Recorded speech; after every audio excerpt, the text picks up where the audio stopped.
Hello, everybody. This is Daniel Debaba from Finfine News Network.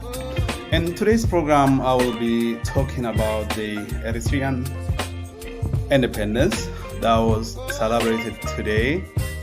And so I would ask, are the Eritrean people free or slave of a monarchy? The paradox of Eritrean independence, a royal riddle. So I'll be discussing about what the Eritrean people have achieved over the last 32 years and what they have not achieved over those years. So stay with me as I discuss about the Eritrean independence. And I invite you to comment, to share this program, and to interact with this program. I'll try to look at, I'll try to balance from the Eritrean people's point of view and from my own point of view, and I will be discussing about the Eritrean independence.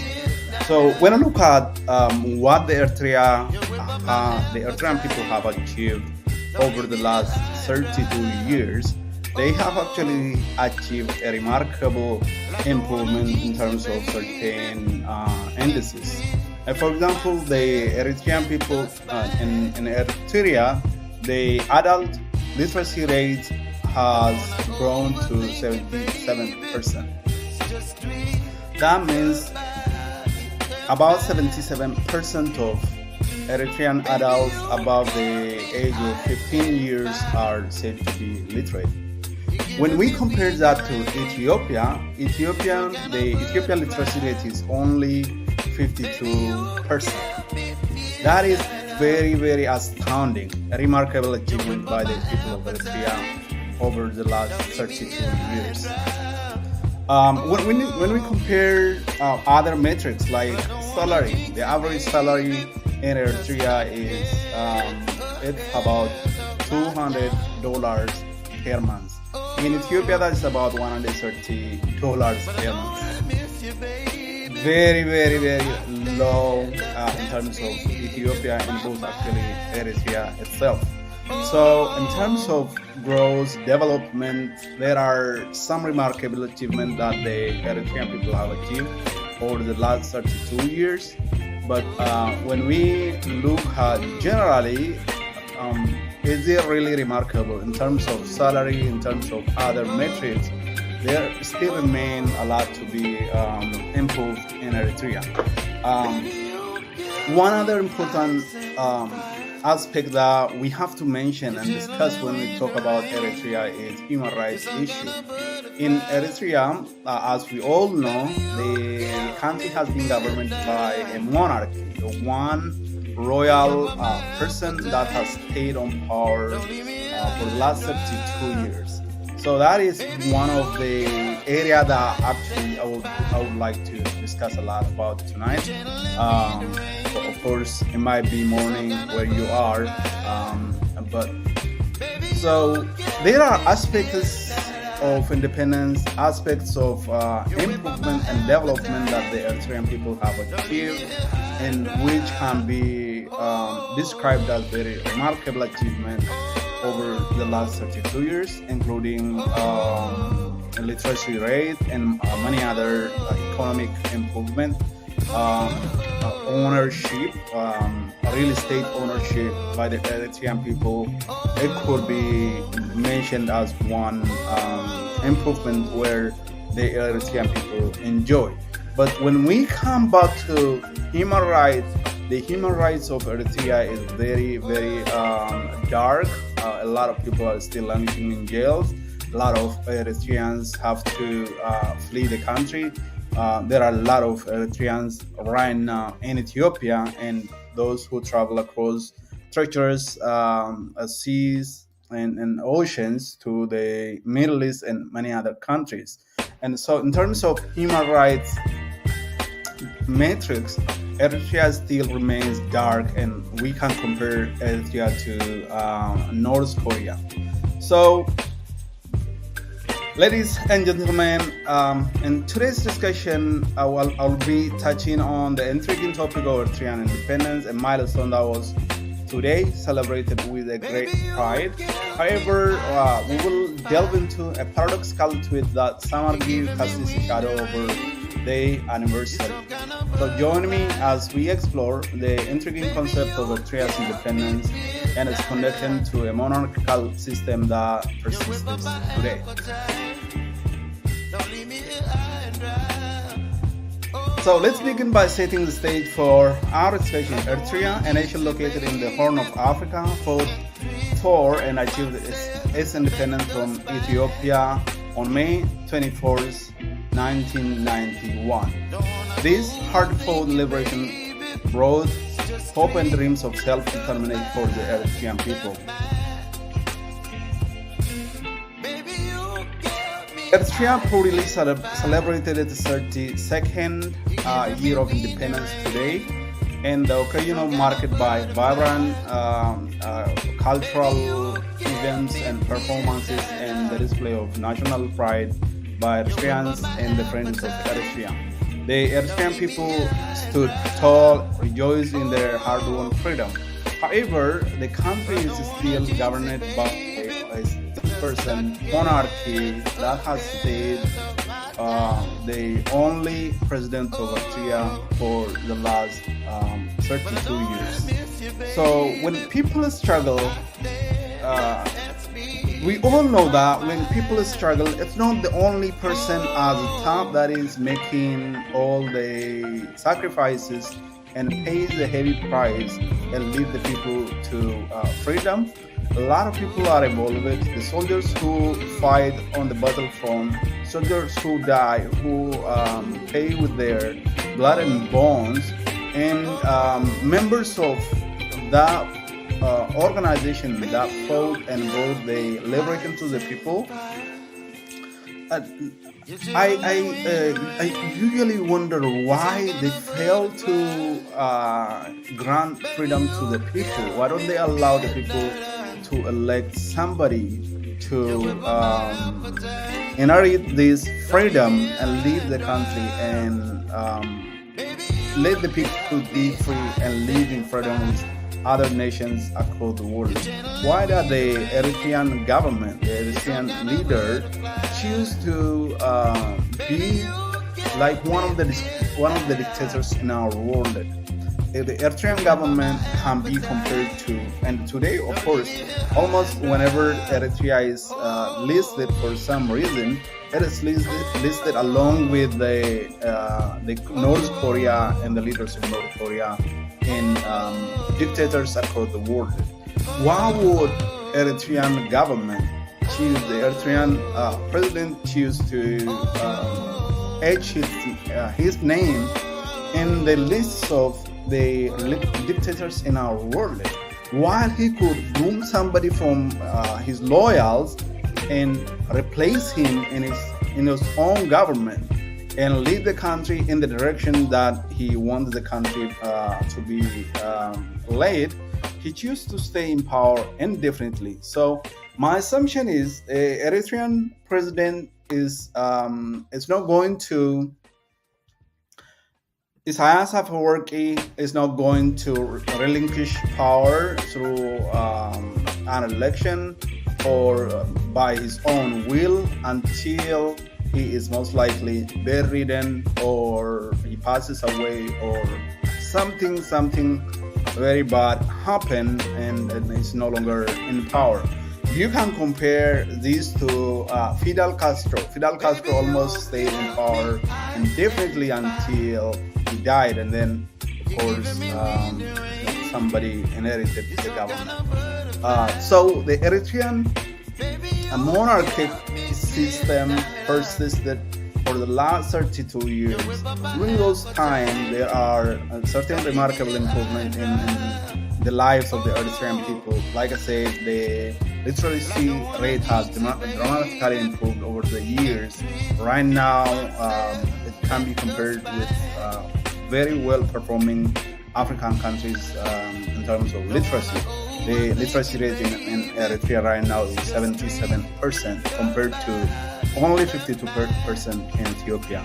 In terms of salary, the salary is really not a huge difference when compared to Ethiopia. In Ethiopia, let's say to be around $130 per month on average, as compared to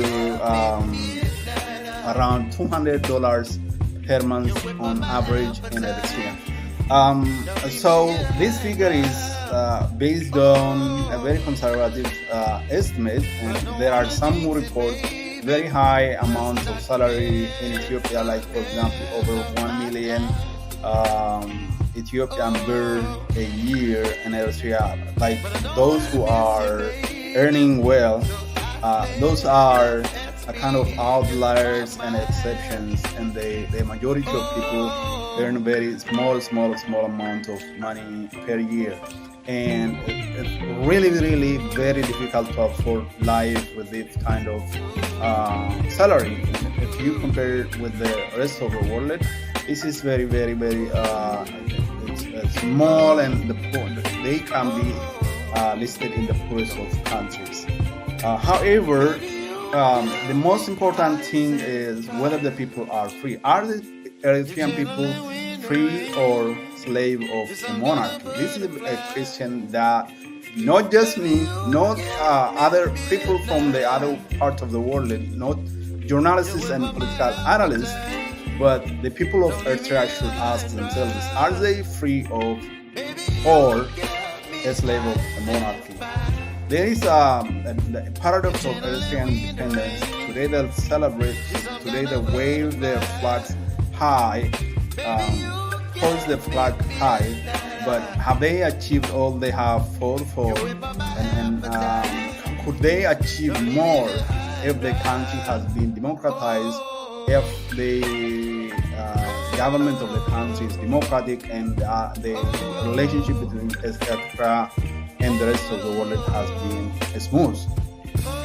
By the way, just these last couple of weeks, both the Eritrean President Isaias Afwerki and the Ethiopian Foreign Affairs Minister Damake Mokonnen visited China upon the invitation by Xi Jinping, the president of China. And so it looks like both Ethiopia and Eritrea seem to be like following suit and strengthening their alliance with China right now. In the interest of China, probably would be winning friends in the UN when it comes to a vote on certain issues. They want African alliance and Ethiopia, Eritrea, and so probably that's very important for China. That's why they want to strengthen their ties with Ethiopia and Eritrea and many African countries. I believe that could be one reason. The other would be they want to make a conducive atmosphere for them to have their own footprint in Africa. So they want to strengthen their ties with African head of states and African government so that they can expand their trade relationship in Africa. And so, like, the competition between China wants to win friends and they want to push these friends away from the US and the Western nations, and so that's why they have these strong ties and world relationship with a lot of money, and Ethiopia is looking for this money, and so that is the same. Ethiopia and Eritrea, they are following each other in this way, and they both just last week visited China, and they probably there is something for them in reward for that. But let's get back to Eritrea, the topic of our discussion. So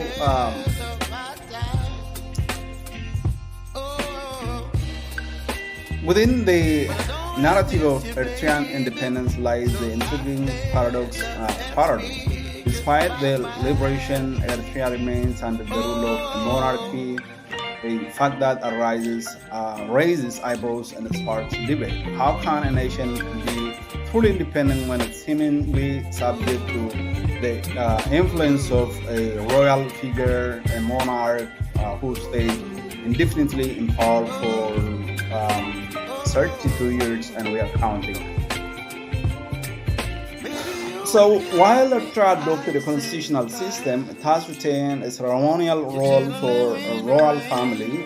We can say Isaias retains a royal role, and this role often criticized as symbolic, raises questions about the extent of true independence and the monarchy's impact on the nation's affairs. Does this arrangement hinder Eritrea's progress towards a fully democratic state? Had Eritrea gained another government, another democratically elected government, would their economic development increase in terms of more literacy, more salary, more health-wise, and self reliance and all that, and would that stop people, the outflux of individuals, migrants from Eritrea? A lot of Eritrea are still experiencing the same fate as people from Ethiopia, where there is a lot of conflict, there are a lot of war, and a lot of people still demanding independence from Ethiopia. If Eritrea had a democratic government, would that have improved the life of the people? I assume yes, it does. The Eritreans, if Eritrean government has democratized and allowed the people to choose who governs them, and they are not dragged into war now and then, of course, the life would have been maybe 10 times better. So during those 32 years, the Eritrean government fought at least two major wars with Ethiopia. And so the one happened between 1998 to 2000 for 2 years. That was the time when I was like about completing high school. And they fought over a very small tract of land on the border of Tigray. By the way, there is, if you look back, historical relation ties between Tigray and Eritrea, there are a lot of things that are intertwined. The governments and the leaders of Eritrea, especially the monarchical dynasty that ruled Eritrea, are traced back to the Aksum and the Sultanates and all those imperial kind of royal kind of system. It can be traced to those. So there is some form of relationship historically between Tigray and Eritrea. While that is the case, the current government of Eritrea tries to push the relationship between Tigray and at this moment the relationship is that of a very strong animosity and war, and the Eritrean government seems to have a vendetta that always goes back to Tigray and make the life of the people miserable. And in the war that the Ethiopian government fought was spearheaded by the Eritrean forces. The Eritrean forces existed in Tigray. They didn't want to leave. They wanted to occupy, especially the western Tigray, northern Tigray, and the likes. So the Eritrean government, the Eritrean leader, subjected its own people, especially the young people. Most of them were forcibly enlisted into the military. They were forcibly enlisted into the military. This looks like exactly a copycat of the Koreans, especially in North Korea. If you are a young person, you cannot refuse. You have to go to the war. You have to get a military training and be prepared for the war. In South Korea, it's a kind of tied to advantage. When you become 18 years up to like 22 years, I guess they have to train. The young men have to train in terms of military, and then they have to, if they are called back, they have to fight in the war. After that, they are free. In the U.S., there is no such enforcement. There is no requirement. It's mostly voluntary. And but when it comes to Eritrea, the Eritrean government subjected the Eritrean youth into forced enlistment into the army, and the Eritrean government flexes a lot of muscle beyond its capacity, and fight sometime in Ethiopia against the Tigray People's Liberation Front, the Tigray Defense Forces. It also fought at some point with in Djibouti and a lot of northern African states. The Eritrean dictator, the Eritrean monarchy, gets its way. Like if any country wants to, kind of fight or like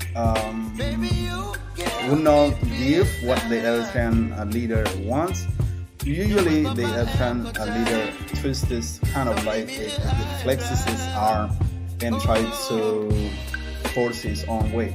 So that has resulted in a lot of the Eritrean youth perishing at the war front. In 1998 to 2000, a total of about 100,000 armies perished between the two, from the Ethiopian side as well as from the Eritrean side. Imagine the number of lives lost during that unimaginable war.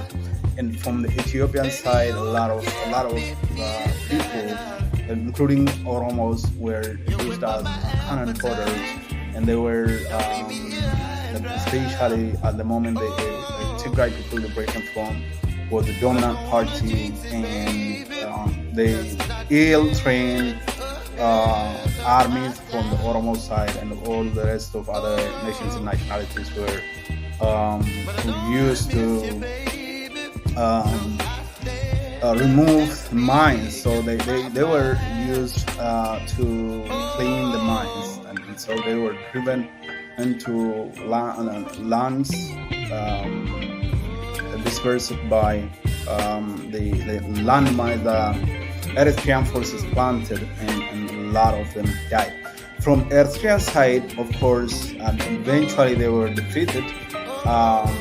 They lost a lot of people, and it didn't stay there. Eritrea again came back and fought, and kind of wanted to retaliate in 2020 to 2022, end of 2023, when the Ethiopian federal government fought against the Tigray Defense Forces. And so during all these times, even FNN reported the Eritrean government enlisting very old people, calling very old retired people as old as 65 years to go back and serve in the military. So you can imagine how many people lost their lives and continue to lose their lives because of the belligerent rhetoric and ideology of the monarchy, the President Isaias Afewerki.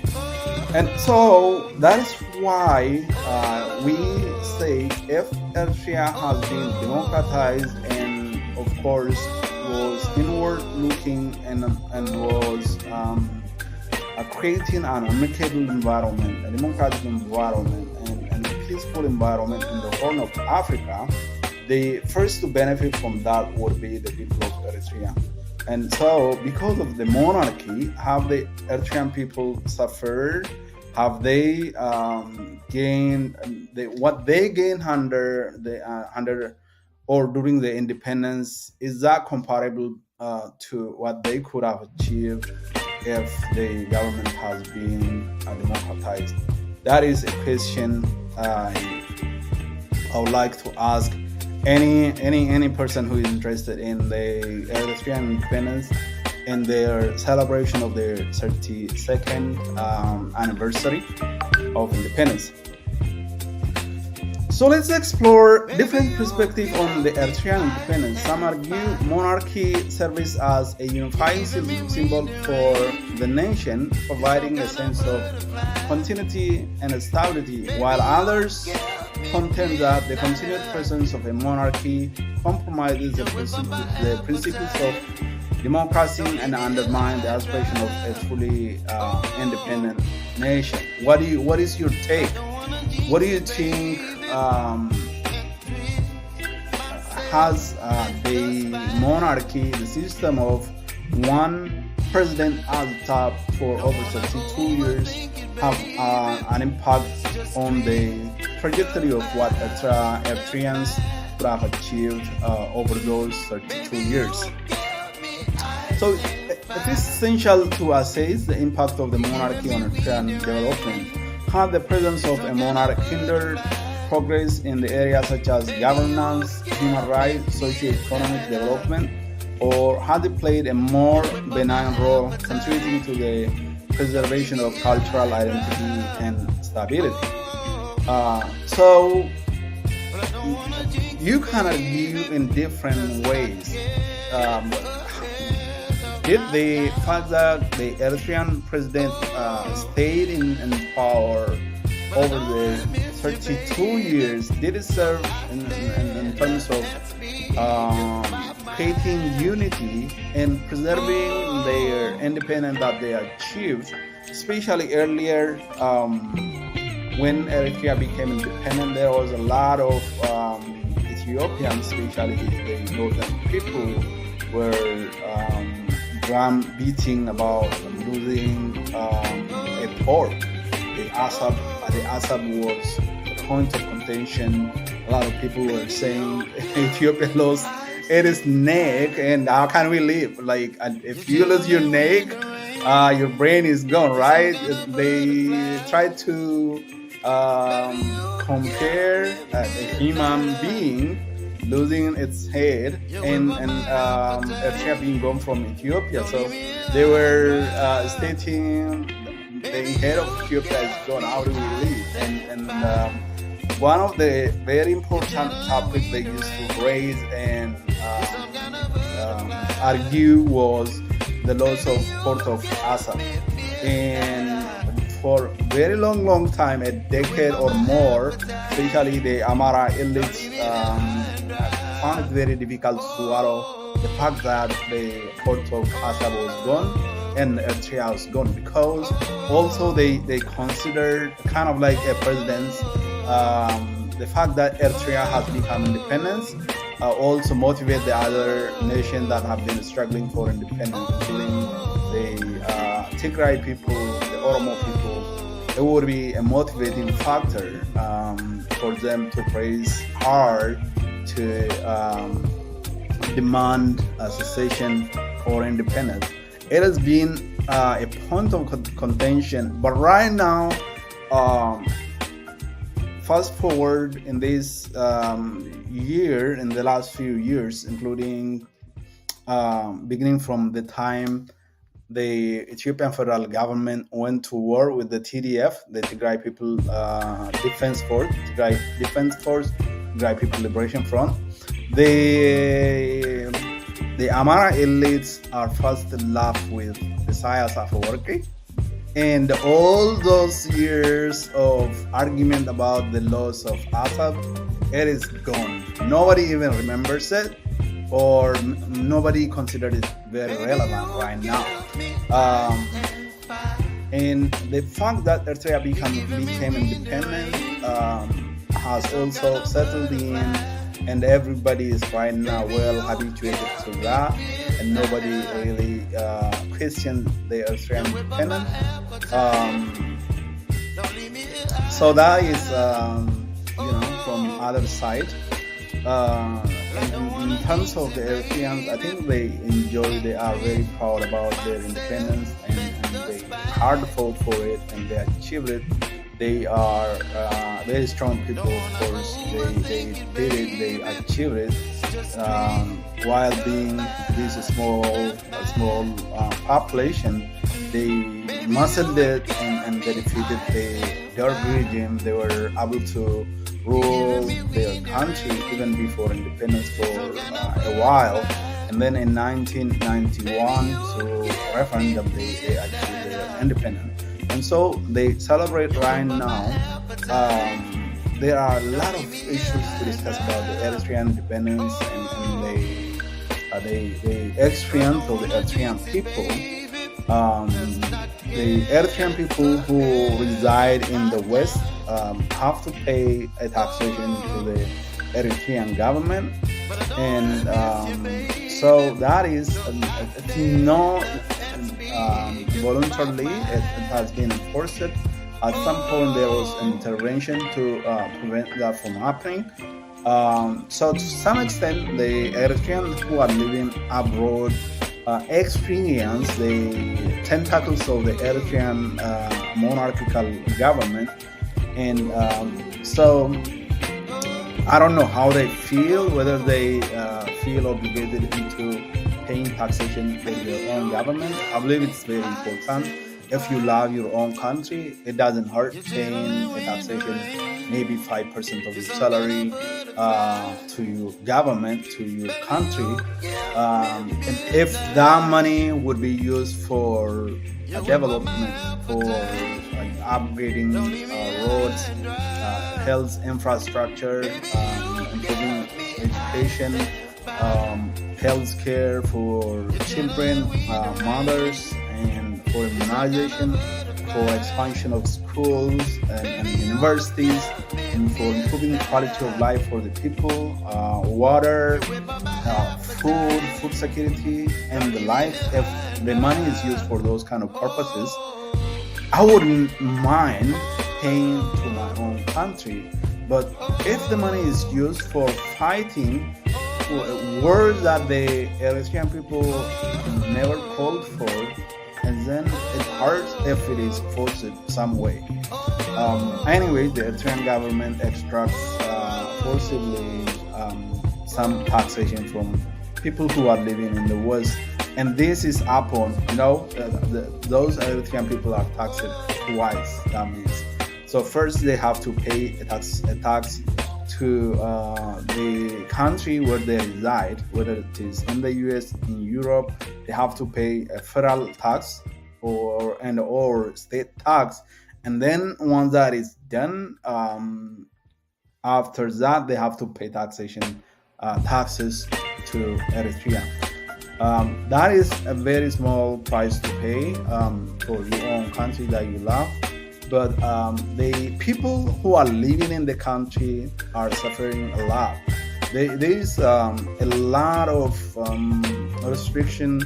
There is a lot of human rights abuses, imprisonment, disappearance, and Eritrea that has been going on, and religious practice. A lot of things are under the tight control of the monarchy.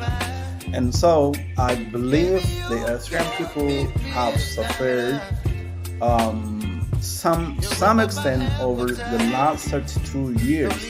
And if we compare the time that they spent between the 1991 up to 2023 during the years of independence under a monarchy, to the time they spent under the Ethiopian rulers, the Derg and Haile Selassie and the likes, I don't know.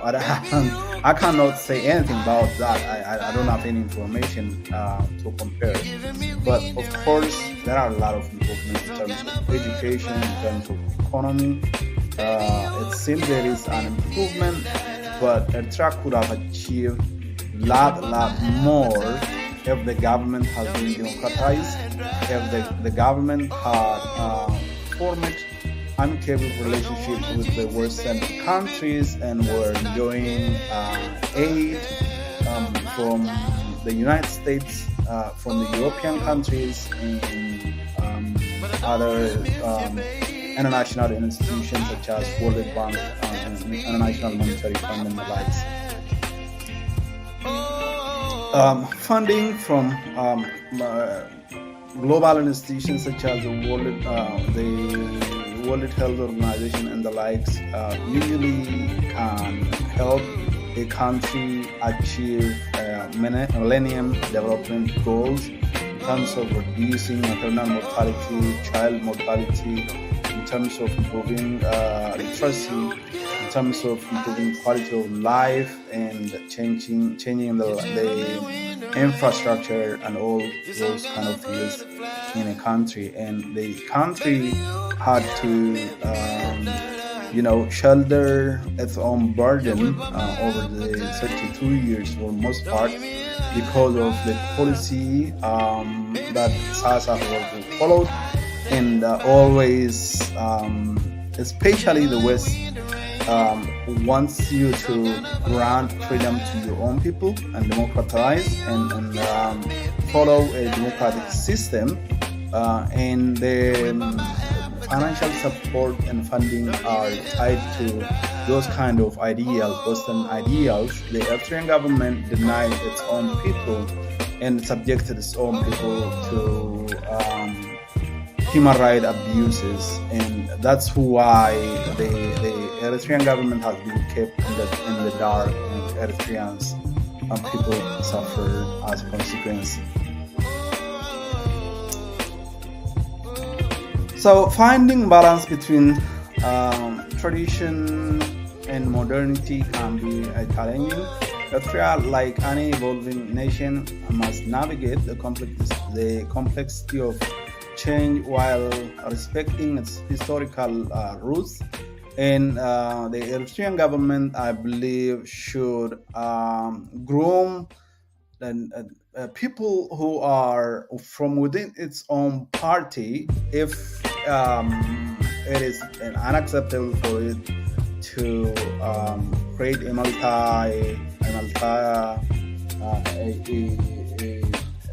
multi-party government electoral system.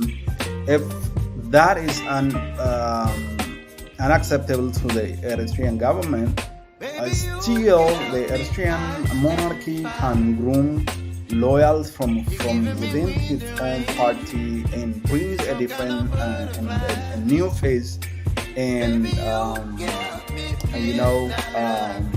kind of build and excite the people, and also kind of give a new face, a new generation to govern the country and move the what has been achieved over 32 years, in my opinion. The Eritrean people must navigate the complexity of change, and while also respecting its historical roots. And the challenge lies in determining how much influence the monarchy should wield in a modern, independent Eritrea.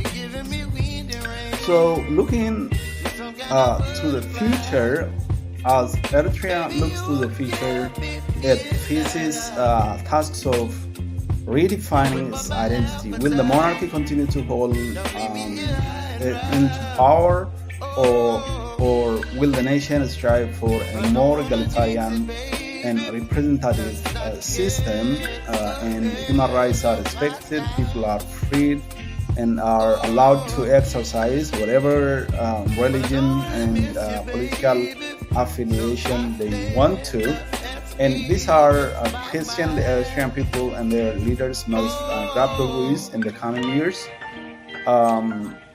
So that is generally what I want to say concerning the Eritrean people's independence. The independence of Eritrea was commemorated today. The 32nd anniversary of the Eritrean independence was commemorated today. As I mentioned, there are really remarkable achievements over the years. This is 32 years for the Eritrean people, including improvement in literacy, improvement in ownership. The Eritrean people right now have access to real estate just like in the Western world, and there was a lot of development, and there is almost no work that was conducted inside Eritrea, so there was no threat to the nation in terms of the war. The only wars that they fought was on the border against Ethiopia, mostly, and it was both times in Tigray. And of course, a lot of the Eritrean youth suffered during those times. And will the Eritrean government, the Eritrean monarchy government, or a new Eritrean government that might come in the future learn from the past history and stop the war and belligerent stance, and rather choose a more amicable and friendly relationship with the neighboring countries and contribute to stability in the region. There are topics that I don't want to leave you without touching on, and one that is important to me and very close to my heart is about the Eritrean as a country, the Eritrea's role on the Oromo people's struggle for independence.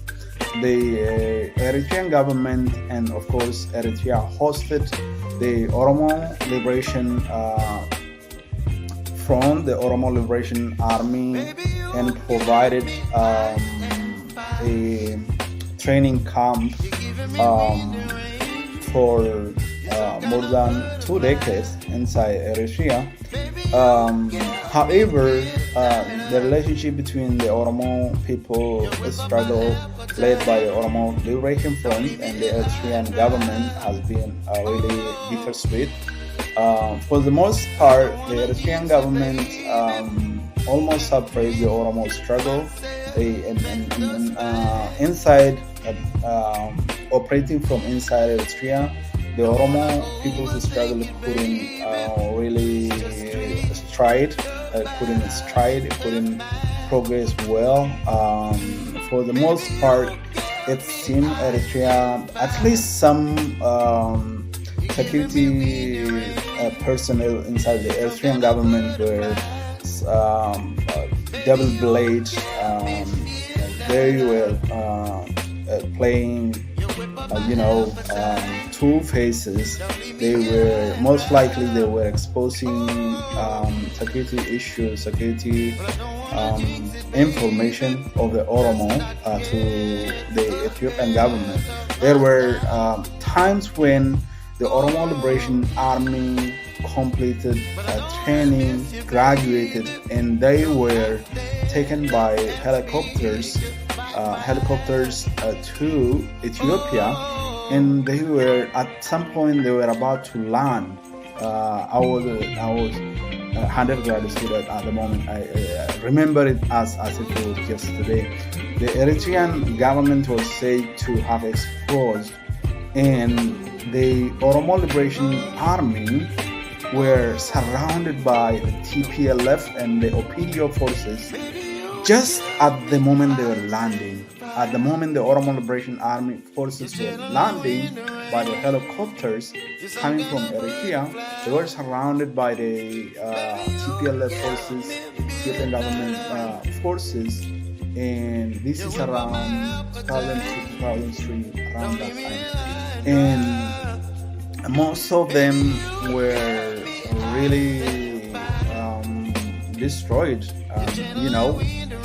What do we expect? You come with a helicopter and and an army has ambushed you and has surrounded you. A lot of them were in a really very unconducive environment around the western part of Oromia, especially now, Kalemo Wallagga zone, Gambela, those regions. The Oromo forces were surrounded by TPLF because they were informed by, who were double agents inside the Eritrean government. The Oromo suffered a lot, and so the fact that the Oromo Liberation Front operated from Eritrea, it was really a bittersweet, something that you can't avoid, but something that that it's not serving your interest. And the Eritrean government proved, if the Eritrean government really had a very strong relationship with the Oromo people and sought any long-term relationship, it could have had the Eritrean government could have had a say in the negotiation between the Oromo Liberation Front and the Ethiopian government in 2019. Almost the Oromo Liberation Front leaders were sent home, and the Ethiopian government incapacitated the Oromo Liberation Front that registered to participate in democratic political situation. So I would just say that, and of course there were reports that Eritrean security forces fought alongside the Ethiopian government inside Oromia at some point in the last couple of years. Of course, they fought in Tigray, and they have also done in Oromia as well. So that has been my take